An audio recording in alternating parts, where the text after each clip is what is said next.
Bom, pessoal, estou aqui para falar mais uma vez sobre livros da vida. Hoje eu quero falar de um livro e um autor que me influenciaram muito, Don Richardson. Eu tive o privilégio de ler alguns dos seus livros na adolescência. Os mais notáveis são Os Senhores da Terra e O Totem da Paz, que falam das suas experiências como missionário entre os canibais lá em Iriajaya. Posteriormente, quando eu fui para o seminário estudar missiologia, eu tive a oportunidade de participar de um grande congresso de missões na cidade de Belo Horizonte. E o speaker, o preletor principal daquele evento era o Don Richardson. Então eu acabei encontrando com um dos meus heróis da adolescência e das leituras na adolescência. E tive a oportunidade de ouvi-lo e de comprar também alguns dos seus livros. E um dos livros que eu adquiri lá foi este livro aqui, Eternity in Their Hearts. Inclusive eu guardo com muito carinho esse livro por causa da assinatura aqui, da dedicatória do Don Richardson feita naquela ocasião.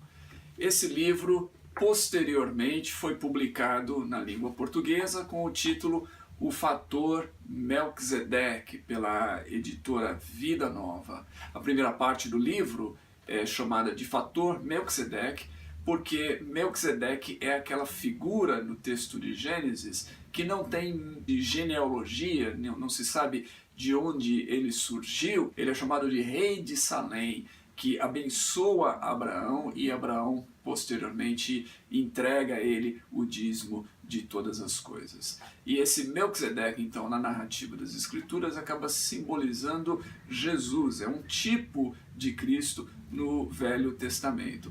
Don Richardson pega essa imagem, então, do Melquisedeque para falar que Deus colocou a eternidade no coração dos homens. Por isso o título em inglês é Eternity in Their Hearts. Deus colocou no coração dos homens a eternidade. E esse então é o fator Melquisedeque, esse Deus desconhecido, ou esse impulso de Deus para que os homens em diferentes culturas o busquem.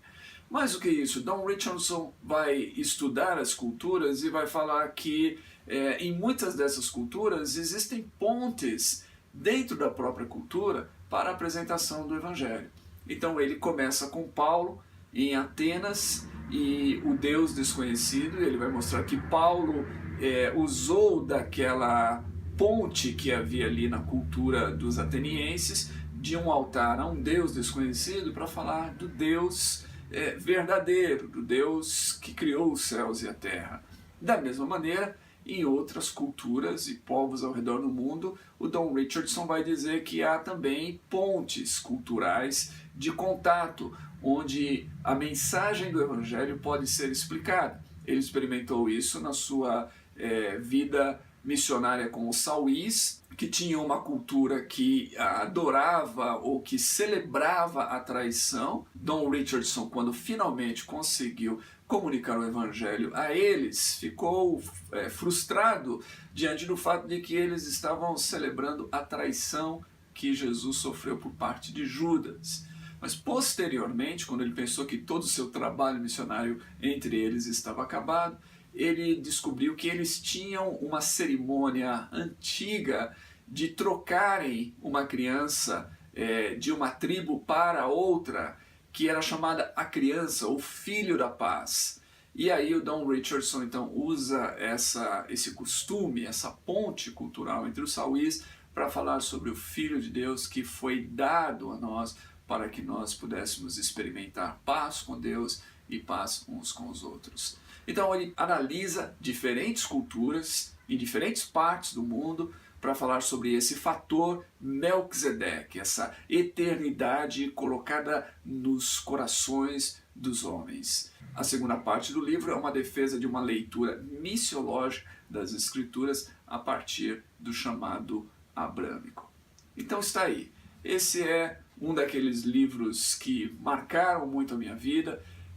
Eu não tenho como ler Atos capítulo 17, a experiência de Paulo na colina de Marte, falando aos atenienses, sem pensar naquilo que eu aprendi com o Don Richardson. Além disso, as histórias contadas e narradas por Don Richardson nesse livro, elas reforçam o conceito bíblico de que Deus não deixou os homens sem testemunho, mas que, de fato, ele deixou rastros em todas as culturas da terra para que os homens pudessem buscá-lo, como nós encontramos no discurso de Paulo mesmo, lá na colina de Marte, em Atenas.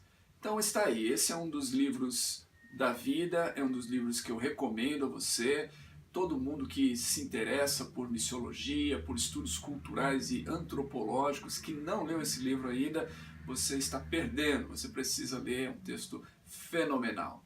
E a gente se encontra aqui na próxima semana com mais um livro da vida. Até lá!